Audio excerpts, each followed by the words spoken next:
ਸਤਿ ਸ਼੍ਰੀ ਅਕਾਲ। ਤੁਸੀਂ ਜੁੜੇ ਹੋਏ ਹੋ ਪੰਜਾਬੀ ਰੇਡੀਓ ਯੂਐਸਏ ਦੇ ਨਾਲ ਤੇ ਮੈਂ ਹਾਂ ਪ੍ਰਵੀਨ ਸ਼ਰਮਾ ਲੈ ਕੇ ਹਾਜ਼ਰ ਹਾਂ program update California. Update California program ਦੇ ਵਿੱਚ ਕਈ ਖਬਰਾਂ ਤੇ ਕਈ ਜਾਣਕਾਰੀਆਂ ਸਾਂਝੀਆਂ ਕਰਨ ਦੇ ਲਈ ਜੁੜ ਚੁੱਕੇ ਨੇ ਹਰਜੋਤ ਸਿੰਘ ਖਾਲਸਾ ਜੀ।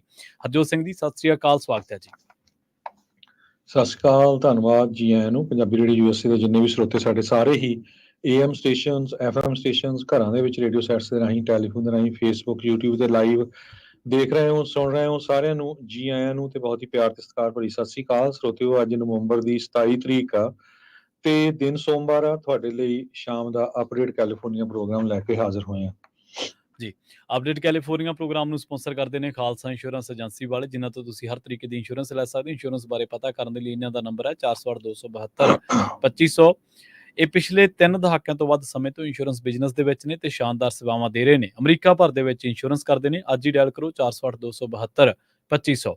ਟਰਕੀਅਨ ਇਮੀਗ੍ਰੇਸ਼ਨ ਲਾ ਫਰਮ ਵਾਲੇ, ਜੇ ਟਰਕੀਅਨ ਟੌਰਨੀ ਟਰਕੀਅਨ ਦੇ ਨਾਲ ਤੁਸੀਂ US ਇਮੀਗ੍ਰੇਸ਼ਨ ਬਾਬਤ ਕੋਈ ਵੀ ਸਲਾਹ ਕਰਨੀ ਹੈ, ਕੋਈ ਵੀ ਸਵਾਲ ਪੁੱਛਣਾ, ਤੇ ਇਹਨਾਂ ਦਾ ਨੰਬਰ ਹੈ 415-909-0503। Amarjit Singh Fresno, Gurbachan Singh Nagra Sacramento, Pritpal Singh Sidhu Fresno, Tara Singh Sagar Fremont, Harinder ਪੀਨ San Jose, Manjit Singh Fremont, Sarabjit Singh, Kulwinder Singh, Surjit Singh Chahal Yuba City, Gurdev Singh Sohal ਐਂਟੀਡਿਊਬ, ਸਰਬਜੀਤ ਸਿੰਘ ਤੇ ਪਰਿਵਾਰ Elk Grove, Manjit Singh AB truck school ਵਾਲੇ ਸੈਨ ਹੋਜ਼ੇ ਤੋਂ। ਇਹਨਾਂ ਸਾਰੇ ਹੀ ਸਪਾਂਸਰਸ ਦਾ ਬਹੁਤ ਬਹੁਤ ਧੰਨਵਾਦ।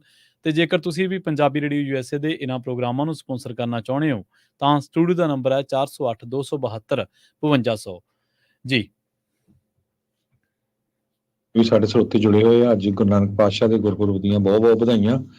ਲਗਭਗ ਅਮਰੀਕਾ ਦੇ ਹਰ ਇੱਕ ਗੁਰੂ ਘਰ ਦੇ ਵਿੱਚ ਅੱਜ ਸ਼ਾਮਾਂ ਨੂੰ ਦੀਵਾਨ ਲੱਗੇ ਹੋਏ ਆ। ਗੁਰਦੁਆਰਾ ਹਰ ਇੱਕ ਗੁਰੂ ਘਰ 'ਚ, ਬੇ ਏਰੀਏ ਦੇ ਵੀ ਜਿੰਨੇ ਗੁਰੂ ਘਰ ਹੈਗੇ ਆ, ਚਾਹੇ ਉਹ ਗੁਰਦੁਆਰਾ ਸਾਹਿਬ ਫਰੀਮੌਂਟ ਆ, ਗੁਰਦੁਆਰਾ ਸਾਹਿਬ ਸੈਨ ਹੋਜ਼ੇ ਆ, ਸਾਰੀ ਜਗ੍ਹਾ ਦੇ ਉੱਤੇ ਵੱਡੀ ਪੱਧਰ ਦੇ ਉੱਤੇ ਗੁਰੂ ਨਾਨਕ ਪਾਤਸ਼ਾਹ ਦਾ ਗੁਰਪੁਰਬ ਮਨਾਇਆ ਜਾ ਰਿਹਾ। ਤੇ ਪੰਜਾਬੀ ਰੇਡੀਓ USA ਦੀ ਟੀਮ ਵੱਲੋਂ ਸਾਰਿਆਂ ਨੂੰ ਬਹੁਤ ਬਹੁਤ ਵਧਾਈਆਂ।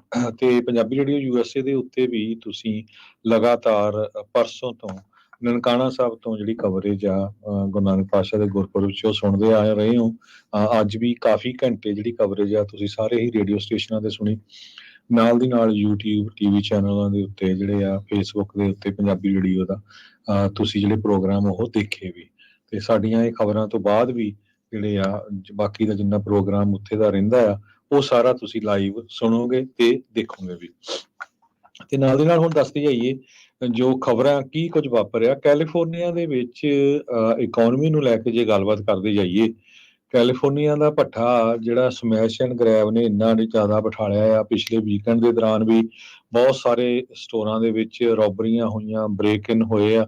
ਤੇ ਅੱਜ ਇਹ ਖਬਰ ਆ ਰਹੀ ਆ 32 ਹੋਰ ਰਾਈਟ ਏਡ ਦੇ ਜਿਹੜੇ ਸਟੋਰ ਆ ਉਹ USA ਦੇ ਵਿੱਚ ਬੰਦ ਹੋਣ ਜਾ ਰਹੇ ਆ, ਜਿਹਦੇ ਵਿੱਚ ਕੈਲੀਫੋਰਨੀਆ ਦੀਆਂ ਲੋਕੇਸ਼ਨਾਂ ਵੀ ਹੈਗੀਆਂ ਆ। ਕੈਲੀਫੋਰਨੀਆ ਦੀ ਲੋਕੇਸ਼ਨ ਇੱਕ 4004 ਫੁੱਟ ਹਿਲਸ ਬੁਲੇਵਰਡ ਰੋਜ਼ਵਿਲ ਤੇ ਆ, ਦੂਸਰੀ 10570 ਟਵਿਨ ਸਿਟੀਜ਼ ਰੋਡ ਗਾਲਟ ਦੇ ਵਿੱਚ, ਤੇ ਤੀਸਰੀ 5560 ਈਸਟ ਸੈਂਟਾ ਐਨਾ ਕੈਨੀਅਨ ਰੋਡ ਐਨਾਹੇਮ ਦੇ ਵਿੱਚ। ਸੋ 3 ਜਗ੍ਹਾ ਦੇ ਉੱਤੇ ਇਹ ਰਾਈਟ ਏਡ ਕੈਲੀਫੋਰਨੀਆ 'ਚ ਬੰਦ ਹੋਣ ਜਾ ਰਹੇ ਆ। ਟੋਟਲ USA 'ਚ 32 ਹੋਰ ਲੋਕੇਸ਼ਨਾਂ ਬੰਦ ਹੋਣ ਜਾ ਰਹੇ। ਇਹ ਉਸੇ ਪ੍ਰੋਸੈਸ ਦਾ ਸਿੱਟਾ ਆ ਜਿਹਦੇ ਵਿੱਚ ਰਾਈਟ ਏਡ ਕੰਪਨੀ ਨੇ ਬੈਂਕਰਪਸੀ ਫਾਈਲ ਕੀਤੀ ਹੈਗੀ ਆ। ਇਹ ਨਵੰਬਰ 21 ਨੂੰ ਜਿਹੜੇ ਪੇਪਰ ਫਾਈਲ ਕੀਤੇ ਗਏ ਆ ਕੋਰਟ ਦੇ ਵਿੱਚ, ਉਹਦੇ ਵਿੱਚ ਇਹ ਦੱਸਿਆ ਗਿਆ ਵੀ ਜਿਹੜੇ 3 ਸਟੋਰ ਆ ਇਹ ਕੈਲੀਫੋਰਨੀਆ ਦੇ ਉਹਨਾਂ 32 ਸਟੋਰਾਂ ਦੇ ਵਿੱਚ ਹੈਗੇ ਆ। ਰਾਈਟ ਏਡ ਨੇ ਚੈਪਟਰ 11 ਬੈਂਕਰਪਸੀ ਅਕਤੂਬਰ ਮਹੀਨੇ ਦੇ ਵਿੱਚ ਫਾਈਲ ਕੀਤੀ ਸੀ। ਉਹਨਾਂ ਨੇ ਕਾਰਨ ਇਹ ਦੱਸਿਆ ਸੀ ਵੀ ਸੇਲਸ ਡਾਊਨ ਜਾ ਰਹੀਆਂ ਹੈਗੀਆਂ। ਓਪੀਆਇਡ ਰਿਲੇਟਡ ਲਾਸੂਟ ਉਹਨਾਂ ਦੇ ਉੱਤੇ ਬਹੁਤ ਹੋਏ ਸੀ ਓਪੀਆਇਡ ਨੂੰ ਲੈ ਕੇ, ਤੇ ਹਾਈ ਡੈਪਟ ਲੋਡ ਤੇ ਕਰਜ਼ਾ ਬਹੁਤ ਜ਼ਿਆਦਾ ਸੀ। ਤੇ ਤੀਸਰਾ ਜਿਹੜੀ ਆ, ਚੌਥਾ ਇਹ ਜਿੰਨੀ ਲੁੱਟਮਾਰ ਸਟੋਰਾਂ ਦੇ ਵਿੱਚ ਹੁੰਦੀ ਹੈਗੀ ਆ, ਇਹ ਤੁਸੀਂ ਦੇਖ ਸਕਦੇ ਹੈਗੇ ਆ। ਨੇਸ਼ਨ ਵਾਈਡ 154 ਸਟੋਰ ਜਿਹੜੇ ਹੈਗੇ ਆ, ਤੇ ਕੈਲੀਫੋਰਨੀਆ ਦੇ ਵਿੱਚ 31 ਸਟੋਰ ਜਿਹੜੇ ਆ ਉਹ ਬੰਦ ਹੋਣ ਜਾ ਰਹੇ ਆ ਜੀ। ਅਗਲੀ ਖਬਰ ਦੇ ਵੱਲ ਵਧੀਏ ਤੇ ਜਿਵੇਂ ਤੁਸੀਂ ਜ਼ਿਕਰ ਕੀਤਾ ਹੈ ਕਿ ਕੈਲੀਫੋਰਨੀਆ ਦੇ ਵਿੱਚ ਜਿਹੜੀਆਂ ਲੁੱਟ ਖੋਹ ਦੀਆਂ ਘਟਨਾਵਾਂ ਲਗਾਤਾਰ ਵੱਧਦੀਆਂ ਜਾ ਰਹੀਆਂ ਨੇ, ਤਾਂ ਹੁਣ ਫਿਰ ਗਨ ਪੁਆਇੰਟ ਤੇ ਇੱਕ ਰੋਬਰੀ ਹੋਈ ਹੈ। ਇੱਕ ਬੰਦੇ ਨੂੰ ਲੁੱਟਿਆ ਗਿਆ ਜਦੋਂ ਉਹ ਵੈਲਜ਼ ਫਾਰਗੋ ATM ਤੋਂ ਪੈਸੇ ਕਢਵਾ ਰਿਹਾ ਸੀ। ਵਾਰਦਾਤ ਵਾਪਰੀ ਹੈ ਸੈਕਰਾਮੈਂਟੋ ਦੇ ਵਿੱਚ। ਸੈਕਰਾਮੈਂਟੋ ਕਾਊਂਟੀ ਸ਼ੈਰਿਫ ਦੇ ਆਫਿਸ ਦੇ ਵੱਲੋਂ ਇਹ ਜਾਣਕਾਰੀ ਦਿੱਤੀ ਗਈ ਹੈ ਕਿ ਇਹ ਜਿਹੜੀ ਲੁੱਟ ਦੀ ਵਾਰਦਾਤ ਹੈ, ਇਹ ਵੈਲਜ਼ ਫਾਰਗੋ ਜਿਹੜਾ ATM ਆ 2010 ਗੋਲਡ ਫਾਈਲਡ ਡਰਾਈਵ ਦੇ ਇਲਾਕਿਆਂ ਦੇ ਵਿੱਚ ਉੱਥੇ ਇਹ ਘਟਨਾ ਵਾਪਰੀ ਹੈ। ਦੱਸਿਆ ਗਿਆ ਹੈ ਕਿ ਇੱਕ ਬੰਦੇ ਨੇ ਜਦੋਂ ATM ਦੇ ਵਿੱਚੋਂ ਪੈਸੇ ਕਢਵਾਉਣੇ ਚਾਹੇ ਤਾਂ ਦੂਜੇ ਨੇ ਉਸ ਨੂੰ ਗਨ ਪੁਆਇੰਟ ਤੇ ਲੈ ਲਿਆ ਤੇ ਉਸ ਤੋਂ ਬਾਅਦ ਜਿਹੜਾ ਉਹਦਾ ATM ਖੋਲਿਆ ਗਿਆ ਤੇ ਉਸ ਬੰਦੇ ਦੇ ਕਾਫੀ ਜਿਹੜੀਆਂ ਲੱਤਾਂ ਲੁੱਤਾਂ ਤੇ ਧੱਕਾ ਮੁੱਕੀ ਉਹਦੇ ਨਾਲ ਕੀਤੀ ਗਈ। ਉਸ ਤੋਂ ਬਾਅਦ ਉਹਨੂੰ ਇਸ ਤਰ੍ਹਾਂ ਹੀ ਜਿਹੜਾ ਛੱਡ ਗਿਆ ਤੇ ਉਹ ਦੱਸਿਆ ਗਿਆ ਹੈ ਸ਼ੈਰਿਫ ਦੇ ਆਫਿਸ ਦੇ ਵੱਲੋਂ ਕਿ ਹੁਣ ਜਿਹੜਾ ਉਹ ਸੀਨ ਤੋਂ ਭੱਜ ਗਿਆ ਸੀ, ਜਿਹੜਾ ਸ਼ੱਕੀ ਜਿਹਨੂੰ ਕਹਿ ਸਕਦੇ ਆ, ਉਹ ਹੁਣ ਉਹਦੀ ਭਾਲ ਕੀਤੀ ਜਾ ਰਹੀ ਹੈ। ਹਾਲੇ ਤੱਕ ਕੁਝ ਵੀ ਪਤਾ ਨਹੀਂ ਲੱਗ ਸਕਿਆ। ਜਿਹੜੇ ਆਲੇ ਦੁਆਲੇ ਦੇ CCTV ਕੈਮਰਾਜ਼ ਨੇ ਉਹਨਾਂ ਨੂੰ ਖੰਗਾਲਿਆ ਜਾ ਰਿਹਾ ਹੈ, ਪਰ ਜਿਹੜੇ ਬੰਦੇ ਨੂੰ ਇਹਨੇ ਧੱਕਾ ਮੁੱਕੀ ਕੀਤੀ ਸੀ ਉਹ ਸਦਮੇ ਦੇ ਵਿੱਚ ਹੈ, ਖਾਸਾ ਸ਼ੌਕ ਦੇ ਵਿੱਚ ਹੈ।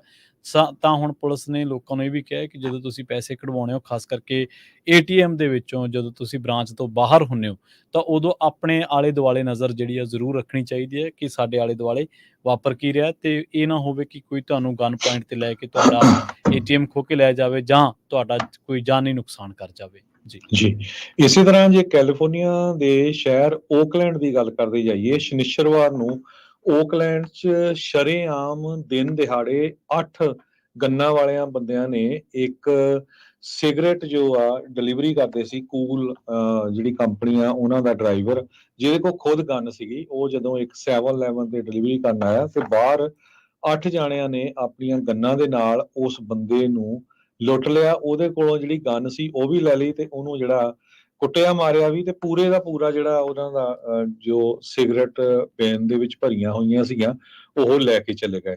ਤੇ ਅੰਦਰੋਂ 7-Eleven ਦੀ ਪਾਰਕਿੰਗ ਲੋਟ 'ਚ ਵਾਪਰਿਆ, ਗ੍ਰੈਂਡ ਐਵਨਿਊ ਤੇ ਮੈਂਡਾਨਾ ਬੁਲੇਵਰਡ ਤੇ 5 ਵਜੇ ਦਿਨ ਨੂੰ, ਸ਼ਨੀਚਰਵਾਰ ਨੂੰ। ਤੇ ਉਸ ਟਾਈਮ ਦੇ ਉੱਤੇ ਕਹਿੰਦੇ ਸਟੋਰ ਦੇ ਵਿੱਚ ਵੀ ਬੰਦੇ ਸੀ, ਸਾਰੇ ਮੂਵੀਆਂ ਬਣਾ ਰਹੇ ਸੀ, ਆਪਣੀ ਵੀਡੀਓ ਬਣਾ ਰਹੇ ਸੀ, ਦੇਖ ਰਹੇ ਸੀ। ਕਿਸੇ ਨੇ ਵੀ ਕੋਈ ਰੋਕਣ ਦੀ ਕੋਸ਼ਿਸ਼ ਨਹੀਂ ਕੀਤੀ, ਪਰ ਕਰੇ ਵੀ ਕੌਣ ਜਦ 8 ਜਣਿਆਂ ਦੇ ਕੋਲ ਵੱਡੀਆਂ ਵੱਡੀਆਂ ਗੰਨਾਂ ਹੋਣ। ਸੋ ਇਹ ਐਡਾ ਜ਼ਿਆਦਾ ਸਕੇਰੀ ਸੀ, ਕਸਟਮਰ ਵੀ ਸਾਰੇ ਡਰੇ ਹੋਏ ਸੀ। 7-Eleven ਦਾ ਜਿਹੜਾ ਓਨਰ ਰਾਜਨ ਗਿਰੀ ਆ, ਉਸਨੇ ਦੱਸਿਆ, ਕਹਿੰਦੇ ਵੀ ਹਰ ਇੱਕ ਬੰਦਾ ਦੇਖ ਰਿਹਾ ਸੀ, ਪਿਕਚਰ ਲੈ ਰਿਹਾ ਸੀ, ਵੀਡੀਓ ਬਣਾ ਰਿਹਾ ਸੀ। ਇਹ ਸ਼ਰੇਆਮ ਕੈਲੀਫੋਰਨੀਆ ਦੇ ਸ਼ਹਿਰ ਓਕਲੈਂਡ ਦੇ ਵਿੱਚ ਵਾਪਰਿਆ ਹੈਗਾ। ਤੇ ਜੋ 7-Eleven ਦਾ ਮਾਲਕ ਆ, ਸੈਵਨ ਗਿਰੀ, ਉਹ ਕਹਿ ਰਿਹਾ ਆ ਵੀ ਜੋ ਰੋਬਰ ਆ ਅੱਜ ਕੱਲ ਟਾਰਗੇਟ ਕਰ ਰਹੇ ਆ ਸਿਗਰਟ ਡਿਲੀਵਰੀਜ਼ ਨੂੰ, ਈਵਨ ਦੋ ਉਹਨਾਂ ਦੇ ਨਾਲ ਸਿਕਿਉਰਿਟੀ ਗਾਰਡ ਵੀ ਜਿਹੜਾ ਆ ਅਕੰਪਨੀ ਕਰ ਰਿਹਾ ਹੁੰਦਾ ਹੈਗਾ। ਪਰ ਹੁਣ ਸਿਕਿਉਰਿਟੀ ਗਾਰਡ ਵੀ ਕੀ ਕਰੂ ਜਦ ਮੋਹਰੇ ਇੰਨੇ ਜ਼ਿਆਦਾ ਰੋਬਰਾਂ ਦੇ ਕੋਲ, ਜਿਹੜੇ ਲੁੱਟਣ ਵਾਲੇ ਉਹਨਾਂ ਦੇ ਕੋਲ ਗੰਨਾਂ ਸੀਗੀਆਂ। ਸੋ ਕਹਿੰਦੇ ਵੀ ਸਿਗਰਟ ਸਭ ਤੋਂ ਜ਼ਿਆਦਾ ਐਕਸਪੈਂਸਿਵ ਮਰਚੈਂਡਾਈਜ਼ ਆ ਇਸ ਟਾਈਮ। ਇੱਕ ਕਾਰਟਨ ਜੋ ਆ ਉਹ $100 ਦੇ ਕਰੀਬ ਆਉਂਦਾ ਹੈਗਾ ਆ, ਤੇ ਬਾਰ-ਬਾਰ ਕਨਵੀਨੀਅੰਸ ਸਟੋਰ ਨੂੰ ਓਕਲੈਂਡ 'ਚ ਲੁੱਟਿਆ ਜਾਂਦਾ। ਜੇ ਓਕਲੈਂਡ ਇਕੱਲੇ ਸ਼ਹਿਰ ਦੀ ਗੱਲ ਕਰਦੇ ਜਾਈਏ, ਇਹ ਗੈਬਨ ਨਿਊਸਮ ਦੀ ਸਟੇਟ ਕੈਲੀਫੋਰਨੀਆ 'ਚ ਵਾਪਰਿਆ, ਜੋ ਆਉਣ ਵਾਲੇ ਸਮੇਂ 'ਚ USA ਦਾ ਪ੍ਰੈਜ਼ੀਡੈਂਸ਼ੀਅਲ ਕੈਂਡੀਡੇਟ ਆ ਡੈਮੋਕ੍ਰੈਟਿਕ ਪਾਰਟੀ ਦਾ। ਕੱਲੇ ਓਕਲੈਂਡ ਸ਼ਹਿਰ 'ਚ 3279 ਰੋਬਰੀਆਂ ਹੋਈਆਂ ਆ ਜਨਵਰੀ 1 ਤੋਂ ਲੈ ਕੇ ਨਵੰਬਰ 19 ਤਾਈਂ। 35% ਇਨਕਰੀਜ਼ ਆ। ਇਹ ਜਿਹੜੀਆਂ ਰੋਬਰੀਆਂ ਆ ਇਹ ਪੁਲਿਸ ਨੇ ਦੱਸੀਆਂ ਜੋ ਰਿਪੋਰਟ ਹੋਈਆਂ। ਬਹੁਤ ਸਾਰੇ ਲੋਕ ਤਾਂ ਰਿਪੋਰਟ ਹੀ ਨਹੀਂ ਕਰਦੇ, ਜਿਹੜੇ ਛੋਟਾ ਮੋਟਾ ਹੁੰਦਾ ਵੀ ਛੱਡੋ ਆਪਾਂ ਟਾਈਮ ਕਾਹਤੇ ਖਰਾਬ ਕਰਨਾ, ਮੁੜ ਕੇ ਪੁਲਿਸ ਵਾਲਿਆਂ ਨੇ ਵੀ ਆਉਂਦਿਆਂ ਨੇ ਬਹੁਤ ਜੋੜਾ ਟਾਈਮ ਲਾ ਦੇਣਾ। ਸੋ ਜਿਹੜੀ ਇਹ ਰੋਬਰੀ ਹੋਈ ਆ ਸ਼ਰੇਆਮ 7-Eleven ਸਟੋਰ ਦੇ ਬਾਹਰ, 90 ਸੈਕਿੰਡਾਂ 'ਚ ਸਾਰਾ ਕੁਝ ਇਹ ਵਾਪਰ ਗਿਆ। ਤੇ ਤੁਸੀਂ ਦੇਖ ਲਓ ਵੀ ਕਿੰਨੀ ਤੇਜ਼ੀ ਦੇ ਨਾਲ ਜਿਹੜਾ ਇਹ ਕੰਮ ਉਹਨਾਂ ਨੇ ਕੀਤਾ ਹੋਊਗਾ। ਸੈਨੋਜ਼ੇ ਸ਼ਹਿਰ ਦੇ ਵਿੱਚ ਵੀ, ਜੋ ਕੈਲੀਫੋਰਨੀਆ ਦਾ ਸੈਨੋਜ਼ੇ ਸਿਲੀਕਨ ਵੈਲੀ ਦਾ ਸ਼ਹਿਰ ਆ, ਕਹਿੰਦੇ ਇਸ ਟਾਈਮ ਸਭ ਤੋਂ ਜ਼ਿਆਦਾ ਜਿਹੜੀਆਂ ਰੋਬਰੀਜ਼ ਹੋ ਰਹੀਆਂ ਆ ਉਹਨਾਂ ਸਟੋਰਾਂ ਤੇ ਹੋ ਰਹੀਆਂ ਜਿੱਥੇ ਸਿਗਰਟਸ ਹੈਗੀਆਂ ਆ। ਸੋ ਆਪਣੇ ਵੀ ਪੰਜਾਬੀ ਬਹੁਤ ਸਾਰੇ ਜਿਹੜੇ 7-Eleven, gas station, convenience store, liquor store ਦੇ ਮਾਲਕ ਹੈਗੇ ਆ, ਵੀ ਭਾਈ ਧਿਆਨ ਦੇ ਨਾਲ ਰਹੋ। ਪੂਰੀ ਜਿਹੜੀ ਗੁੰਡਾਗਰਦੀ ਇਸ ਟਾਈਮ ਦੇ ਵਿੱਚ ਚੱਲ ਰਹੀ ਹੈਗੀ ਆ, ਤੇ ਕੋਈ ਵੀ ਇਸ ਨੂੰ ਕੰਟਰੋਲ ਕਰਨ ਲਈ ਕੁਝ ਨਹੀਂ ਕਰ ਰਿਹਾ। ਜੀ, ਅਗਲੀ ਖਬਰ ਬੇਕਰਸਫੀਲਡ ਤੋਂ ਆ ਰਹੀ ਹੈ। ਇੱਕ ਬੰਦੇ ਨੂੰ ਹਿੱਟ ਐਂਡ ਰਨ ਮਾਮਲੇ ਦੇ ਵਿੱਚ ਜਿਹੜਾ ਉਹਨੂੰ ਮਾਰ ਦਿੱਤਾ ਗਿਆ, ਉਹਦੀ ਮੌਤ ਹੋ ਚੁੱਕੀ ਹੈ। ਪਤਾ ਲੱਗਿਆ ਕਿ ਮਾਰਟਿਨ ਵਿਲੀਅਮਸ ਜਿਹੜਾ ਕਿ 43 ਸਾਲ ਦਾ ਸੀ, ਉਹਦੇ ਨਾਲ ਇਹ ਜਿਹੜੀ ਘਟਨਾ ਵਾਪਰੀ ਹੈ ਯੂਨੀਅਨ ਐਵੀਨਿਊ ਤੇ E8 ਸਟਰੀਟ ਦੇ ਇਲਾਕਿਆਂ ਦੇ ਵਿੱਚ। ਉਸ ਤੋਂ ਇਹ ਹਾਦਸੇ ਤੋਂ ਬਾਅਦ, ਸੜਕ ਹਾਦਸੇ ਦਾ ਸ਼ਿਕਾਰ ਹੋਇਆ। ਉਸ ਨੂੰ ਜਿਹੜਾ ਕੈਰਨ ਮੈਡੀਕਲ ਦੇ ਵਿੱਚ ਲਿਜਾਇਆ ਗਿਆ ਸੀ, ਜਿੱਥੇ ਉਹਨੂੰ ਮ੍ਰਿਤਕ ਐਲਾਨਿਆ ਗਿਆ ਸੀ। ਬੇਕਰਸਫੀਲਡ ਪੁਲਿਸ ਅਫੀਸ਼ੀਅਲਸ ਦੇ ਮੁਤਾਬਕ ਪ੍ਰੀਲਿਮਿਨਰੀ ਜਿਹੜੀ ਇਨਵੈਸਟੀਗੇਸ਼ਨ ਹੈ, ਜਿਹੜੀ ਮੁੱਢਲੀ ਜਾਂਚ ਹੈ, ਉਹਦੇ ਵਿੱਚ ਇਹ ਦੱਸੀ ਗਈ ਹੈ ਗੱਲ ਕਿ ਇੱਕ ਬਲੈਕ ਕਮੈਰੋ ਦਾ ਜਿਹੜਾ ਡਰਾਈਵਰ ਸੀਗਾ, ਉਹ ਯੂਨੀਅਨ ਐਵੀਨਿਊ ਦੇ ਇਲਾਕਿਆਂ ਵੱਲ ਨੂੰ ਆ ਰਿਹਾ ਸੀਗਾ ਤੇ ਉਸ ਤੋਂ ਬਾਅਦ ਇਹ ਜਿਹੜਾ ਪੈਡੈਸਟਰੀਅਨ ਸੀਗਾ 43 ਸਾਲਾ ਜਿਹਦਾ ਆਪਾਂ ਨਾਂ ਦੱਸ ਕੇ ਹਟਿਆ ਮਾਰਟਿਨ ਵਿਲੀਅਮਸ, ਇਹ ਉਹ ਸੜਕ ਦੇ ਵਿਚਾਲੇ ਸੀ ਤਾਂ ਉਸ ਬਲੈਕ ਕਾਰ ਨੇ ਇਹਨੂੰ ਟੱਕਰ ਮਾਰ ਦਿੱਤੀ। ਦੱਸਿਆ ਜਾ ਰਿਹਾ ਕਿ ਉਸ ਤੋਂ ਬਾਅਦ ਇਹਦੀ ਹਾਲਤ ਕਾਫੀ ਜਿਹੜੀ ਗੰਭੀਰ ਹੋ ਗਈ, ਥਾਂ ਤੇ ਹੀ ਇਹਨੂੰ ਸੱਟਾਂ ਕਾਫੀ ਲੱਗੀਆਂ। ਇੱਥੇ 40 ਮਾਈਲਜ਼ ਪਰ ਆਵਰ ਦੀ ਜਿਹੜੀ ਸਪੀਡ ਹੈ, ਪਰ ਇਹ ਜਿਹੜਾ ਜਾਂਚ ਅਧਿਕਾਰੀ ਹੈ ਉਹਨਾਂ ਦਾ ਦਾਅਵਾ ਇਹ ਹੈ ਕਿ ਸ਼ਾਇਦ ਇਹ ਕਾਰ ਹੋਰ ਤੇਜ਼ ਹੋ ਸਕਦੀ ਹੈ। ਸੋ ਉਹ ਕਹਿੰਦੇ ਕਿ ਕਈ ਵਾਰੀ ਸਾਨੂੰ ਜਿਹੜਾ ਬਲਾਈਂਡ ਸਪੌਟਸ ਦੇ ਵਿੱਚ ਜਿਹੜੇ ਰਾਹਗੀਰ ਹੁੰਦੇ ਨੇ, ਜਿਨ੍ਹਾਂ ਨੂੰ ਅਸੀਂ ਕਈ ਵਾਰੀ ਦੇਖ ਨਹੀਂ ਸਕਦੇ ਜਾਂ ਜਿਨ੍ਹਾਂ ਨੂੰ ਅਸੀਂ ਹਿੱਟ ਕਰ ਦਿੰਦੇ ਹਾਂ, ਜਿਨ੍ਹਾਂ ਦੇ ਵੱਲ ਸਾਡਾ ਧਿਆਨ ਨਹੀਂ ਜਾਂਦਾ। ਹੁਣ ਇਸ ਮਾਮਲੇ ਦੀ ਜਾਂਚ ਕੀਤੀ ਜਾ ਰਹੀ ਹੈ। ਅਸਲ ਦੇ ਵਿੱਚ ਇਹ ਪਤਾ ਲਾਇਆ ਜਾ ਰਿਹਾ ਹੈ ਕਿ ਇਸ ਜਿਹੜੀ ਥਾਂ ਤੇ ਇਹ ਹਾਦਸਾ ਵਾਪਰਿਆ, ਇੱਥੇ ਪਹਿਲਾਂ ਵੀ ਕਈ ਜਿਹੜੇ ਬਾਈਸਾਈਕਲਿਸਟ ਨੇ, ਜਿਹੜੇ ਸਾਈਕਲ ਚਲਾਉਂਦੇ ਲੋਕ ਨੇ ਜਾਂ ਪੈਡੈਸਟਰੀਅਨ ਨੇ, ਉਹਨਾਂ ਨੂੰ ਪਹਿਲਾਂ ਵੀ ਕਈ ਵਾਰੀ ਇਸ ਤਰ੍ਹਾਂ ਕਿਸੇ ਨਾ ਕਿਸੇ ਕਾਰ ਵੱਲੋਂ ਹਿੱਟ ਕੀਤਾ ਗਿਆ। ਹੁਣ ਬੇਕਰਸਫੀਲਡ ਜਿਹੜਾ ਪੁਲਿਸ ਡਿਪਾਰਟਮੈਂਟ ਆ, ਉਹ ਇਸ ਕੇਸ ਦੇ ਰਿਗਾਰਡਿੰਗ ਜਿਹੜੇ ਹੋਰ ਚਸ਼ਮਦੀਦ ਨੇ ਉਹਨਾਂ ਤੋਂ ਪੁੱਛਗਿੱਛ ਕਰ ਰਿਹਾ, ਪਰ ਇਹ ਹੁਣੇ ਜਿਹੜੀ ਕੁਛ ਹੀ ਮਿੰਟਾਂ ਦੇ ਵਿੱਚ ਅਪਡੇਟ ਇਹ ਬੇਕਰਸਫੀਲਡ ਤੋਂ ਆਈ ਹੈ, ਜਿਹਦੇ ਵਿੱਚ ਇੱਕ ਸੜਕ ਹਾਦਸੇ ਦੇ ਵਿੱਚ ਜਿਹੜਾ ਮਾਰਟਿਨ ਵਿਲੀਅਮਸ ਹੈ 43 ਸਾਲ ਦਾ, ਉਹਦੀ ਮੌਤ ਹੋ ਗਈ ਹੈ। ਇੱਕ ਤੇਜ਼ ਰਫ਼ਤਾਰ ਕਾਰ ਨੇ ਉਹਨੂੰ ਟੱਕਰ ਮਾਰ ਦਿੱਤੀ ਸੀ। ਜੀ, ਇਸੇ ਤਰ੍ਹਾਂ ਸੈਨ ਹੋਜ਼ੇ ਸ਼ਹਿਰ ਦੇ ਵਿੱਚ ਹਿੱਟ ਐਂਡ ਰਨ ਹੋਇਆ ਅੱਜ ਸਵੇਰੇ, ਤੇ ਜੋ ਬੱਚੇ ਸੀ ਡਰਾਈਵ ਕਰ ਰਹੇ, 2 ਜੁਵਨਲ ਸੀਗੇ, 2016 ਵਾਈਟ ਰੇਂਜ ਰੋਵਰ 'ਚ ਡਰਾਈਵ ਕਰ ਰਹੇ ਸੀ ਕੈਪੀਟਲ ਐਕਸਪ੍ਰੈਸਵੇ, ਜਿੱਥੇ ਉਹਨਾਂ ਨੇ ਇੱਕ ਪੈਡੈਸਟਰੀਅਨ ਨੂੰ ਹਿੱਟ ਕੀਤਾ ਤੇ ਉੱਥੋਂ ਰਨ ਕਰ ਗਏ, ਉੱਥੋਂ ਭੱਜ ਗਏ। ਬਾਅਦ ਦੇ ਵਿੱਚ ਪੈਡੈਸਟਰੀਅਨ ਨੂੰ ਹਸਪਤਾਲ ਪਹੁੰਚਾਇਆ ਗਿਆ ਤੇ ਉਹਦਾ ਨਾਮ ਹਜੇ ਤੱਕ ਡਿਸਕਲੋਜ਼ ਨਹੀਂ ਕੀਤਾ, ਪਰ ਉਹਦੀ ਜਿਹੜੀ ਮੌਤ ਹੋ ਗਈ ਹੈਗੀ ਆ। ਤੇ ਇਹ ਜੋ ਰੇਂਜ ਰੋਵਰ ਨੂੰ ਚਲਾ ਰਹੇ ਸੀ ਉਸ ਨੂੰ ਵੀ ਅਰੈਸਟ ਕਰ ਲਿਆ ਗਿਆ ਹੈਗਾ। ਕਹਿੰਦੇ ਜੁਵਨਾਈਲ ਲੇਡੀ ਹੈਗੀ ਆ, ਉਹਨੂੰ ਸੈਂਟਾ ਕਲਾਰਾ ਕਾਉਂਟੀ ਦੇ ਮੇਨ ਜੇਲ੍ਹ ਦੇ ਵਿੱਚ on suspicion of felony hit and run ਦੇ ਵਹੀਕਲ ਮੈਨਸਲੌਟਰ ਵਾਈਲ ਇੰਟੌਕਸੀਕੇਟਡ ਤੇ ਚਾਈਲਡ ਐਂਡੇਂਜਰਮੈਂਟ ਦੇ ਸੰਬੰਧ ਦੇ ਵਿੱਚ ਚਾਰਜ ਕੀਤਾ ਗਿਆ ਹੈ। ਸ਼ਰਾਬ ਪੀ ਕੇ ਚਲਾ ਰਹੇ ਸੀ। ਇਹ ਇੰਨਾ ਜ਼ਿਆਦੀਆਂ ਮੌਤਾਂ ਹੋ ਰਹੀਆਂ ਆ ਕੈਲੀਫੋਰਨੀਆ ਦੇ ਵਿੱਚ ਪੈਡੈਸਟਰੀਅਨਸ ਦੀਆਂ। ਸੋ ਵਾਰ-ਵਾਰ ਆਪਾਂ ਆਪਣੇ ਸਰੋਤਿਆਂ ਨੂੰ ਦੱਸਦੇ ਰਹਿੰਦੇ ਵੀ ਭਾਈ ਜਦੋਂ ਕਿਤੇ ਕਾਰ ਕ੍ਰਾਸ ਕਰਨੀ ਆ ਜਾਂ ਈਵਨ ਤੁਸੀਂ ਸਾਈਡ ਵਾਕ ਤੇ ਵੀ ਜਾ ਰਹੇ, ਬੜੇ ਧਿਆਨ ਦੇ ਨਾਲ ਜਾਓ। ਸੈਨ ਹੋਜ਼ੇ ਸ਼ਹਿਰ ਦੇ ਵਿੱਚ 44 ਫੇਟਲ ਕੋਲੀਜਨ ਹੋਏ ਆ ਇਸ ਸਾਲ, ਜਿਹਦੇ ਵਿੱਚੋਂ 25 ਜਿਹੜੇ ਪੈਡੈਸਟਰੀਅਨ ਡੈਥ ਸੀਗੀਆਂ 2023 ਚ। ਹੁਣ ਤੱਕ ਹਜੇ ਸਾਲ ਐਂਡ ਨਹੀਂ ਹੋਇਆ, 23 ਪੈਡੈਸਟਰੀਅਨ ਦੀਆਂ ਕੱਲੇ ਸੈਨ ਹੋਜ਼ੇ ਸ਼ਹਿਰ ਦੇ ਵਿੱਚ ਮੌਤਾਂ ਹੋ ਚੁੱਕੀਆਂ। ਜੀ, ਅਗਲੀ ਖਬਰ ਦੇ ਵੱਲ ਵਧੀਏ ਤੇ ਫ੍ਰੈਜ਼ਨੋ ਦਾ ਰੁਖ ਕਰਦੇ ਹਾਂ ਆਪਾਂ। ਫ੍ਰੈਜ਼ਨੋ ਦੇ ਵਿੱਚ ਇੱਕ ਲੰਘੇ ਦਿਨੀ ਇੱਕ 21 ਸਾਲਾ ਕੁੜੀ ਨੂੰ ਕਤਲ ਕਰ ਦਿੱਤਾ ਗਿਆ ਸੀ ਬੜੇ ਬੇਰਹਿਮ ਤਰੀਕੇ ਦੇ ਨਾਲ। ਪਹਿਲਾਂ ਉਹਨੂੰ ਗੋਲੀ ਮਾਰੀ ਗਈ, ਬਾਅਦ ਦੇ ਵਿੱਚ ਉਸਨੂੰ ਕਿਸੇ ਕਾਰ ਦੇ ਨਾਲ ਹਿੱਟ ਕੀਤਾ ਗਿਆ। ਇਹ ਘਟਨਾ ਵਾਪਰੀ ਸੀ ਕੈਲੀਫੋਰਨੀਆ ਐਵੀਨਿਊ ਤੇ ਫ੍ਰੈਜ਼ਨੋ ਸਟਰੀਟ ਦੇ ਵਿੱਚ, ਜਿੱਥੇ ਕਿ ਪਾਰਕਿੰਗ ਲੋਟ ਹੈ ਵੇਨਸ ਲਿਕਵਰ ਵਾਲਿਆਂ ਦਾ। ਉੱਥੇ ਇਹ ਘਟਨਾ ਜਿਹੜੀ ਆ ਉਹ ਸਵੇਰ ਦੇ ਸਮੇਂ ਵਾਪਰੀ ਸੀਗੀ ਤੇ ਹੁਣ ਇਸ ਜਿਹੜੀ ਵਿਕਟਮ ਕੁੜੀ ਹੈ, ਜਿਹੜੀ ਪੀੜਤ ਹਾਦਸੇ ਦੀ ਪੀੜਤ ਕੁੜੀ ਹੈ ਜਿਹਦੇ ਨਾਲ ਹਾਦਸਾ ਵਾਪਰਿਆ, ਉਹਦੀ ਪਛਾਣ ਕਰ ਲਈ ਗਈ ਹੈ। 21 ਸਾਲਾ ਐਂਡਰੀਆਨਾ ਗੋਂਜਲੇਸ ਦੇ ਵਜੋਂ ਇਹਦੀ ਪਛਾਣ ਹੋਈ ਹੈ। ਤੇ ਜਿਹੜਾ ਫ੍ਰੈਜ਼ਨੋ ਪੁਲਿਸ ਡਿਪਾਰਟਮੈਂਟ ਆ, ਉਹਨੇ ਇਹ ਗੱਲ ਦੱਸੀ ਹੈ ਕਿ ਗੋਂਜਲੇਸ ਨੂੰ ਪਹਿਲਾਂ ਸ਼ਾਟ ਕੀਤਾ ਗਿਆ, ਫਿਰ ਉਹਨੂੰ ਹਿੱਟ ਕੀਤਾ ਗਿਆ ਇੱਕ ਵਹੀਕਲ ਦੇ ਨਾਲ, ਤੇ ਉਸ ਤੋਂ ਬਾਅਦ ਉਸ ਨੂੰ ਉਸ ਥਾਂ ਛੱਡ ਦਿੱਤਾ ਗਿਆ, ਉਸ ਸੀਨ ਤੇ ਹੀ ਛੱਡ ਦਿੱਤਾ ਗਿਆ ਜਿੱਥੇ ਵਾਰਦਾਤ ਵਾਪਰੀ ਸੀ। ਬਾਅਦ ਦੇ ਵਿੱਚ ਇਹਨੂੰ ਕਮਿਊਨਿਟੀ ਰੀਜਨਲ ਮੈਡੀਕਲ ਸੈਂਟਰ ਦੇ ਵਿੱਚ ਲਿਜਾਇਆ ਗਿਆ, ਜਿੱਥੇ ਉਹ ਇਸ ਹਾਦਸੇ ਨਾਲ ਲੜਦੀ ਹੋਈ, ਜਿਹੜੀ ਹੈ ਜ਼ਿੰਦਗੀ ਮੌਤ ਦੀ ਲੜਾਈ ਲੜਦੀ ਹੋਈ, ਜ਼ਿੰਦਗੀ ਦੀ ਲੜਾਈ ਹਾਰ ਗਈ ਤੇ ਉਹਦੀ ਮੌਤ ਹੋ ਗਈ।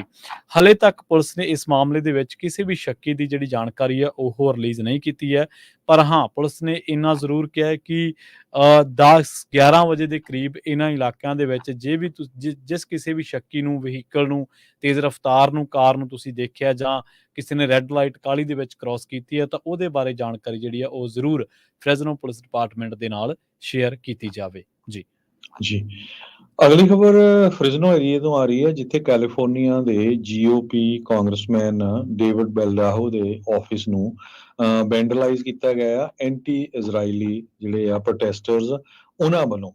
ਇਹ ਰਿਪਰੈਜ਼ੈਂਟੇਟਿਵ ਡੇਵਿਡ ਬੈਲਡਾਹੋ ਨੇ ਆਪਣੇ ਜੋ ਪੋਸਟ ਪਾਈ ਆ ਐਕਸ ਦੇ ਉੱਤੇ, ਉਹਨਾਂ ਨੇ ਕਿਹਾ ਵੀ ਅੱਜ ਸਵੇਰੇ ਜਦੋਂ ਸਾਡੇ ਆਫਿਸ ਵਾਲੇ ਆਫਿਸ ਗਏ ਤੇ ਉਹਨਾਂ ਨੇ ਦੇਖਿਆ ਵੀ ਉਹਦੇ ਉੱਤੇ ਪੂਰੀ ਤਰ੍ਹਾਂ ਵੱਖ-ਵੱਖ ਜਗ੍ਹਾ ਦੇ ਉੱਤੇ ਲਿਖਿਆ ਹੋਇਆ ਸੀ ਮਰਡਰਡ ਬਾਈ ਇਜ਼ਰਾਈਲ, ਤੇ ਐਂਟੀ ਇਜ਼ਰਾਈਲ ਪ੍ਰੋਟੈਸਟਰਸ ਨੇ ਇਹ ਕੰਮ ਕੀਤਾ ਹੈਗਾ। ਸੋ ਉਹਨਾਂ ਨੇ ਕਿਹਾ ਵੀ ਮੈਂ ਬਿਲਕੁਲ ਪੀਸਫੁਲ ਪ੍ਰੋਟੈਸਟ ਦੀ ਜਿਹੜੀ ਆ ਰਾਈਟ ਆ ਉਸ ਦੀ ਸਪੋਰਟ ਕਰਦਾ ਹੈਗਾ, ਪਰ ਜਿਹੜੀ ਵਾਇਲੈਂਸ ਤੇ ਵੈਂਡਲਿਜ਼ਮ ਆ ਇਹ ਐਕਸੈਪਟੇਬਲ ਨਹੀਂ ਹੈਗੀ। ਡੈਮੋਕ੍ਰੇਸੀ ਦੇ ਵਿੱਚ ਹਰਾਸਮੈਂਟ, ਇੰਟੀਮੀਡੇਸ਼ਨ ਇਹ ਕੰਮ ਨਹੀਂ ਕਰਦੀਆਂ ਜੇ ਤੁਸੀਂ ਆਪਣੀ ਆਵਾਜ਼ ਨੂੰ ਲੋਕਾਂ ਤੱਕ ਪਹੁੰਚਾਉਣਾ ਹੈਗਾ ਆ। ਵਲਡਾਹੋ ਦੇ ਆਫਿਸਰ ਨੇ ਇਹ ਦੱਸਿਆ ਵੀ ਜਿਹੜਾ ਉਹਦਾ ਆਫਿਸ ਆ ਹੈਨਫੋਰਡ ਦੇ ਵਿੱਚ ਹੈਗਾ ਆ, ਤੇ ਅੱਜ ਸਵੇਰੇ ਉਸ ਨੂੰ ਬੁਰੀ ਤਰ੍ਹਾਂ ਜਿਹੜਾ ਆ ਵੈਂਡਲਾਈਜ਼ ਕੀਤਾ, ਲਿਖਿਆ ਗਿਆ, ਗਲਤ ਮਲਤ ਜਿਹੜੀ ਆ ਭੰਨ ਤੋੜ ਵੀ ਆਪਾਂ ਕਹਿ ਸਕਦੇ ਆ ਕੀਤੀ ਗਈ ਹੈਗੀ ਆ। ਇਹ ਤੋਂ ਬਾਅਦ ਉਹਨਾਂ ਨੇ ਇਹ ਕਿਹਾ ਵੀ ਮੈਂ ਈਵਨ ਹੱਕ ਦੇ ਵਿੱਚ ਹੈਗਾ ਆ ਵੀ ਜੋ ਫਲਸਤੀਨੀਅਨ ਬੱਚਿਆਂ ਦਾ ਜਿਹੜਾ ਜ਼ੁਲਮ ਹੋ ਰਿਹਾ ਹੈਗਾ ਉਹਨਾਂ ਦੇ ਨਾਲ, ਪਰ ਜਿਹੜੇ ਲੋਕ ਇਹ ਪ੍ਰੋਟੈਸਟ ਕਰਦੇ ਆ ਜੇ ਉਹ ਸੱਚਮੁੱਚ ਹੀ ਫਲਸਤੀਨੀਅਨ ਬੱਚਿਆਂ ਦੀ ਕੇਅਰ ਕਰਦੇ ਹੈਗੇ ਆ ਤੇ ਉਹਨਾਂ ਨੂੰ ਹਮਾਸ ਦੇ ਜਿਹੜੇ ਅੱਤਵਾਦੀ ਆ ਉਹਨਾਂ ਨੂੰ ਉੱਥੋਂ ਕੱਢਣ ਦੀ ਜਿਹੜੀ ਕੋਸ਼ਿਸ਼ ਕਰਨੀ ਚਾਹੀਦੀ ਹੈਗੀ ਆ। ਕਹਿੰਦੇ ਵੀ ਉਹ ਫਲਸਤੀਨੀਅਨ ਹਸਪੀਟਲ ਤੇ ਸਕੂਲਸ ਨੂੰ ਕਵਰ ਅਪ ਦੇ ਲਈ ਯੂਜ਼ ਕਰਦੇ ਹੈਗੇ ਆ। ਵੈਲਡਾਹੋ ਨੇ ਕਿਹਾ ਵੀ ਉਹਦਾ ਆਫਿਸ ਓਪਨ ਹੈਗਾ, ਐਕਸੈਸੀਬਲ ਹੈਗਾ ਲੋਕਾਂ ਦੇ ਲਈ ਜੇ ਕਿਸੇ ਨੇ ਵੀ ਆਫਿਸ ਦੇ ਵਿੱਚ ਆਉਣਾ ਹੈਗਾ।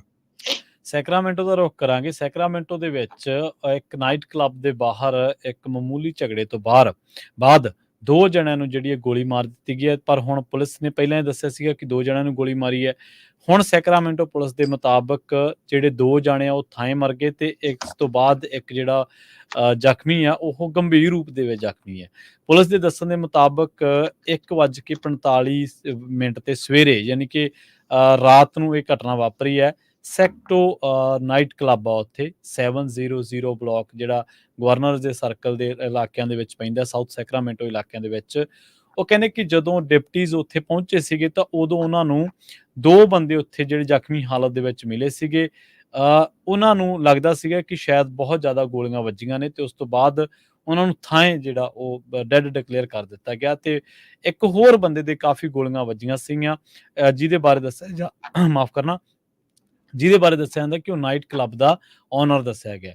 ਸ਼ੂਟਿੰਗ ਸਸਪੈਕਟ ਹੈ ਜਿਹੜਾ ਉਹ ਥਾਂ ਤੋਂ ਭੱਜ ਗਿਆ ਸੀਗਾ ਤੇ ਉਹਨੇ ਵਾਈਟ ਕਲਰ ਦੀ ਇੱਕ ਕਾਰ ਦੇ ਵਿੱਚ ਉਹ ਭੱਜਿਆ ਤੇ ਦੱਸਿਆ ਗਿਆ ਕਿ ਬਾਅਦ ਦੇ ਵਿੱਚ ਉਹਨੂੰ ਕੈਲੀਫੋਰਨੀਆ ਹਾਈਵੇ ਪੈਟਰੋਲ ਆਫੀਸਰਸ ਨੇ ਜਿਹੜੇ ਉਹਨਾਂ ਨੇ ਡਿਟੇਨ ਕਰਨ ਦੀ ਵੀ ਗੱਲ ਕਹੀ ਹੈ। ਜਾਂਚ ਦੇ ਵਿੱਚ ਇਹ ਗੱਲ ਸਾਹਮਣੇ ਆਈ ਹੈ, ਜਿਹੜੇ ਡਿਟੈਕਟਿਵਸ ਨੇ ਉਹਨਾਂ ਨੇ ਇਹ ਗੱਲ ਸਾਹਮਣੇ ਲਿਆਂਦੀ ਹੈ ਕਿ ਜਿਹੜਾ ਗੈਂਗ ਮੈਂਬਰ ਹੈ, ਗਰੁੱਪ ਆਫ ਗੈਂਗ ਮੈਂਬਰ ਇਹ ਨਾਈਟ ਕਲੱਬ ਦੇ ਵਿੱਚ ਸੀਗੇ ਤੇ ਉਹਨਾਂ ਨੇ ਇੱਕ ਕਲੋਜ਼ਿੰਗ ਟਾਈਮ ਦੇ ਵਿੱਚ ਇਸ ਕਲੱਬ ਨੂੰ ਬੰਦ ਕਰਨ ਦਾ ਜਿਹੜਾ ਉਹ ਨਾ ਕਰ ਦਿੱਤੀ ਸੀ। ਮਤਲਬ ਕਿ ਉਹਨਾਂ ਨੇ ਕਿਹਾ ਸੀਗਾ ਕਿ ਅਸੀਂ ਇੱਥੋਂ ਬਾਹਰ ਨਹੀਂ ਜਾਣਾ। ਉਸ ਤੋਂ ਬਾਅਦ ਇਹਨਾਂ ਦੀ ਆਪਸੀ ਕੋਈ ਲੜਾਈ ਹੋਈ ਤੇ ਪਾਰਕਿੰਗ ਲੋਟ ਦੇ ਵਿੱਚ ਹੀ ਤੇ ਇਹਨਾਂ ਨੇ ਧੜਾ ਇੱਕ ਦੂਜੇ ਬੰਨੀ ਗੋਲੀਆਂ ਚਲਾ ਦਿੱਤੀਆਂ। ਇੱਕ ਗੈਂਗ ਮੈਂਬਰ ਹੈ ਜਿਹੜਾ ਤੇ ਹੋਰ ਜਿਹੜਾ 2 ਜਾਣੇ ਹੈ, 2 ਜਣਿਆਂ ਦੀ ਥਾਂ ਮੌਤ ਹੋ ਗਈ। ਇੱਕ ਗੈਂਗ ਮੈਂਬਰ ਜਿਹੜਾ ਬਾਅਦ ਦੇ ਵਿੱਚ ਪੁਲਿਸ ਨੇ ਦੱਸਿਆ ਕਿ ਕਾਫੀ ਗੰਭੀਰ ਜ਼ਖਮੀ ਹੋਇਆ ਸੀ, ਉਹ ਵੀ ਥਾਂ ਮਰ ਗਿਆ। ਜਾਣੀ ਕਿ ਇਸ ਵਾਰਦਾਤ ਦੇ ਵਿੱਚ 3 ਜਿਹੜੇ ਲੋਕ ਨੇ ਉਹ ਮਾਰੇ ਗਏ ਨੇ, ਜਿਨ੍ਹਾਂ ਦੇ ਵਿੱਚ ਇੱਕ ਗੈਂਗ ਮੈਂਬਰ ਹੈ ਤੇ 2 ਹੋਰ ਜਾਣੇ ਨੇ। ਜਿਹੜਾ ਇੱਕ ਹੋਰ 2 ਜਣਿਆਂ ਦੇ ਵਿੱਚ ਇੱਕ ਜਣਾ ਕਲੱਬ ਦਾ ਜਿਹੜਾ ਮਾਲਕ ਆ ਉਹਦੇ ਬਾਰੇ ਕਿਹਾ ਜਾ ਰਿਹਾ ਕਿ ਸ਼ਾਇਦ ਉਹ ਮਾਲਕ ਹੋ ਸਕਦਾ ਹੈ। ਮਲਟੀਪਲ ਫਾਇਰ ਆਰਮਸ ਵਾਰ ਰਿਕਵਰਡ ਜਿਹੜੇ ਕਿ ਸਸਪੈਕਟ ਦੇ ਵਹੀਕਲ ਦੇ ਵਿੱਚੋਂ ਵੀ ਹੋਏ ਨੇ ਤੇ ਥਾਂ ਤੋਂ ਵੀ ਜਿਹੜਾ ਕ੍ਰਾਈਮ ਸੀਨ ਹੈ ਉੱਥੋਂ ਵੀ ਜਿਹੜੇ ਮਲਟੀਪਲ ਫਾਇਰ ਆਰਮਸ ਨੇ ਉਹ ਰਿਕਵਰ ਕੀਤੇ ਗਏ ਨੇ। ਪੁਲਿਸ ਨੂੰ ਸ਼ੱਕ ਹੈ ਕਿ ਸ਼ਾਇਦ ਦਰਜਨ ਤੋਂ ਵੱਧ ਗੋਲੀਆਂ ਚੱਲੀਆਂ ਹੋ ਸਕਦੀਆਂ ਨੇ। ਜੀ ਜੇ ਸਟਾਕ ਮਾਰਕੀਟ ਦੀ ਗੱਲ ਕਰਦੇ ਜਾਈਏ, ਅੱਜ ਸਟਾਕ ਮਾਰਕੀਟ ਛੁੱਟੀਆਂ ਤੋਂ ਬਾਅਦ ਖੁੱਲੀ ਸੀ ਤੇ ਡਾਊਨ ਗਈ ਆ ਲਗਭਗ ਸਾਰੇ ਹੀ। ਡਾਓ ਜੋਨ ਨੈਸਡੈਕ ਡਾਊਨ ਗਿਆ, ਡਾਓ ਜੋਨ ਇੰਡਸਟਰੀਅਲ 0.2% ਡਾਊਨ ਗਿਆ ਜੋ ਕਿ 50 ਪੁਆਇੰਟ ਦੇ ਕਰੀਬ ਬਣਦਾ ਹੈਗਾ। ਤੇ S&P ਇੰਡੈਕਸ ਨੇ ਵੀ 0.2% ਲੂਜ਼ ਕੀਤਾ। ਟੈਕ ਹੈਵੀ ਨੈਸਡੈਕ ਨੇ ਵੀ ਜਿਹੜਾ ਆ ਉਹ ਲੂਜ਼ ਕੀਤਾ 0.1% ਦੇ ਕਰੀਬ। ਹਾਲਾਂਕਿ ਪਿਛਲੇ ਹਫ਼ਤੇ ਸਾਰੇ ਜਿਹੜੇ ਆ ਇਹ ਅਪ ਰਹੇ ਹੈਗੇ ਆ। ਤੇ ਇਸੇ ਤਰ੍ਹਾਂ ਜੇ ਕਰੰਸੀ ਦੀ ਗੱਲ ਕਰਦੇ ਜਾਈਏ, $1 ਦੇ ਬਰਾਬਰ ਇੰਡੀਆ ਦੇ 83 ਰੁਪਏ ਤੇ 36 ਪੈਸੇ ਰਹੇ ਆ। $1 ਦੇ ਬਰਾਬਰ ਪਾਕਿਸਤਾਨ ਦੇ 285 ਰੁਪਏ ਤੇ 37 ਪੈਸੇ ਤੇ $1 ਦੇ ਬਰਾਬਰ ਕੈਨੇਡਾ ਦੇ $1 ਤੇ 36 ਸੈਂਟ। ਤੇ ਜਾਂਦੇ ਫਿਰ ਇੱਕ ਵਾਰੀ ਦੱਸਦੇ ਜਾਈਏ, ਹੁਣ ਤੋਂ ਬਾਅਦ ਰਹਿਰਾ ਸਾਹਿਬ ਦੇ ਪਾਠ ਹੋਣਗੇ ਤੇ ਉਸ ਤੋਂ ਬਾਅਦ ਫਿਰ ਤੁਹਾਨੂੰ ਪਾਕਿਸਤਾਨ ਤੋਂ ਨਨਕਾਣਾ ਸਾਹਿਬ ਤੋਂ ਜੋ ਉੱਥੇ ਦੀਵਾਨ ਚੱਲ ਰਹੇ ਸੀ ਉਹਨਾਂ ਦਾ ਸਾਰਾ ਪ੍ਰੋਗਰਾਮ ਆ ਤੁਹਾਨੂੰ ਲਾਈਵ ਰੇਡੀਓ ਦੇ ਉੱਤੇ ਵੀ ਸੁਣਾਇਆ ਜਾਊਗਾ, YouTube ਦੇ ਉੱਤੇ ਵੀ ਤੁਸੀਂ ਦੇਖ ਸਕਦੇ ਹੋ। ਤੇ ਬਾਕੀ ਅੱਜ ਕੁਛ ਸਾਡੇ ਟੀਮ ਦੇ ਮੈਂਬਰ ਫਰੀਮੌਂਟ ਗੁਰਦੁਆਰਾ ਪਹੁੰਚੇ ਹੋਏ ਆ, ਜਿਨ੍ਹਾਂ ਨੂੰ ਰੇਡੀਓ ਸੈਟਸ ਦੀ ਜ਼ਰੂਰਤ ਆ, ਉਹ ਤੁਸੀਂ ਫਰੀਮੌਂਟ ਗੁਰਦੁਆਰਾ ਸਾਹਿਬ ਤੋਂ ਲੈ ਸਕਦੇ ਹੋ, ਕਿਉਂਕਿ ਅੱਜ ਫਰੀਮੌਂਟ ਗੁਰਦੁਆਰਾ ਸਾਹਿਬ ਵੀ ਇਹ ਬਹੁਤ ਵੱਡਾ ਪ੍ਰੋਗਰਾਮ ਹੋ ਰਿਹਾ ਗੁਰੂ ਨਾਨਕ ਪਾਤਸ਼ਾਹ ਦੇ ਗੁਰਪੁਰਬ ਦੇ ਸੰਬੰਧ ਦੇ ਵਿੱਚ। 60 ਦੇ ਕਰੀਬ ਜਿਹੜੀਆਂ ਸਿੱਖ ਸੰਗਤਾਂ ਉਹਨਾਂ ਨੇ ਆਪਣੇ ਘਰ ਸਹਿਜ ਪਾਠ ਕੀਤੇ ਸੀ। ਬਾਕੀ 5 ਅਖੰਡ ਪਾਠ ਸਾਹਿਬ ਗੁਰਦੁਆਰਾ ਸਾਹਿਬ ਤੇ ਹੋਰ ਜਿਹੜੇ ਕੀਰਤਨ ਦੇ ਜਥੇ ਆ ਕੀਰਤਨੀਏ, ਉਹ ਕਾਫੀ ਜਿਹੜੇ ਮਸ਼ਹੂਰ ਜਥੇ ਆ ਉਹ ਉੱਥੇ ਪਹੁੰਚੇ ਹੋਏ ਹੈਗੇ ਆ। ਬਹੁਤ ਵੱਡੀ ਗਿਣਤੀ 'ਚ ਸੰਗਤਾਂ ਪਹੁੰਚੀਆਂ। ਸੋ ਆਪਣੇ ਆਪਣੇ ਏਰੀਏ ਦੇ ਗੁਰੂ ਘਰਾਂ ਦੇ ਵਿੱਚ ਜਿੱਥੇ ਹੈ ਤੁਸੀਂ ਜ਼ਰੂਰ ਦਰਸ਼ਨ ਕਰੋ ਗੁਰੂ ਘਰ ਜਾ ਕੇ ਗੁਰੂ ਮਹਾਰਾਜ ਜੀ ਦੇ, ਕਿਉਂਕਿ ਗੁਰਪੁਰਬ ਲਗਭਗ ਹਰ ਇੱਕ ਗੁਰੂ ਘਰ ਦੇ ਵਿੱਚ ਅੱਜ ਮਨਾਏ ਜਾ ਰਹੇ ਹਨ। ਜੀ ਬਿਲਕੁਲ, ਕਾਲਸ ਕਾਫੀ ਆਉਂਦੀਆਂ ਨੇ ਫਰੀਮੌਂਟ ਤੇ ਬੇ ਏਰੀਏ ਦੇ ਇਲਾਕਿਆਂ ਦੇ ਵਿੱਚੋਂ ਰੇਡੀਓਜ਼ ਦੇ ਬਾਬਤ, ਤੇ ਜਿਵੇਂ ਹਰਜੋਤ ਸਿੰਘ ਖਾਲਸਾ ਜੀ ਨੇ ਦੱਸਿਆ ਕਿ ਫਰੀਮੌਂਟ ਦੇ ਵਿੱਚ ਗੁਰਦੁਆਰਾ ਸਾਹਿਬ ਦੇ ਵਿੱਚ ਟੀਮ ਪਹੁੰਚੀ ਹੋਈ ਹੈ। ਤਾਂ ਤੁਸੀਂ ਜਿੰਨੇ ਵੀ ਕਾਲ ਕਰਦੇ ਹੋ ਜਾਂ ਜਿੰਨੇ ਵੀ ਪੰਜਾਬੀ ਰੇਡੀਓ USA ਦੇ ਸਰੋਤੇ ਰੇਡੀਓ ਸੈਟਸ ਲੈਣਾ ਚਾਹੁੰਦੇ ਆ ਤਾਂ ਉੱਥੇ ਪਹੁੰਚ ਸਕਦੇ ਆ। ਬਹੁਤ ਸਾਰੀਆਂ ਕਾਲਸ ਆਉਂਦੀਆਂ ਰਹੀਆਂ ਹੁਣ ਤੱਕ ਕਿ ਕਦੋਂ ਟੀਮ ਪਹੁੰਚੂਗੀ, ਤਾਂ ਹੁਣ ਟੀਮ ਉੱਥੇ ਪਹੁੰਚੀ ਹੋਈ ਆ। ਤੁਸੀਂ ਜਿਹੜਾ ਵੀ ਜੇ ਕੋਈ ਹੋਰ ਵੀ ਤੁਹਾਡਾ ਮਿੱਤਰ ਸਨੇਹੀ ਸੱਜਣ ਪਿਆਰਾ ਕੋਈ ਉੱਥੇ ਹੈਗਾ ਤਾਂ ਤੁਸੀਂ ਉਹਦੇ ਥਰੂ ਵੀ ਰੇਡੀਓ ਜਿਹੜਾ ਸੈੱਟ ਹੈ ਜਿਹੜਾ ਉਹ ਮੰਗਵਾ ਸਕਦੇ ਹੋ। ਹਰਜੋਤ ਸਿੰਘ ਜੀ, ਇੱਥੇ ਹੀ ਆਪਣਾ ਸਮਾਂ ਜੀ ਜਿਹੜਾ ਸਮਾਪਤ ਹੁੰਦਾ ਜੀ, ਆਪਾਂ ਲਈਏ ਜੀ ਇਜਾਜ਼ਤ। ਜੀ ਮੇਰੇ ਹਰਜੋਤ ਸਿੰਘ ਵੱਲੋਂ ਤੇ ਪ੍ਰਵੀਨ ਸ਼ਰਮਾ ਵੱਲੋਂ ਤੁਹਾਨੂੰ ਸਾਰਿਆਂ ਨੂੰ ਬਹੁਤ ਹੀ ਪਿਆਰ ਤੇ ਸਤਿਕਾਰ ਭਰੀ ਸਤਿ ਸ੍ਰੀ ਅਕਾਲ ਤੇ ਸੁਣਦੇ ਰਹੋ ਪੰਜਾਬੀ ਰੇਡੀਓ USA।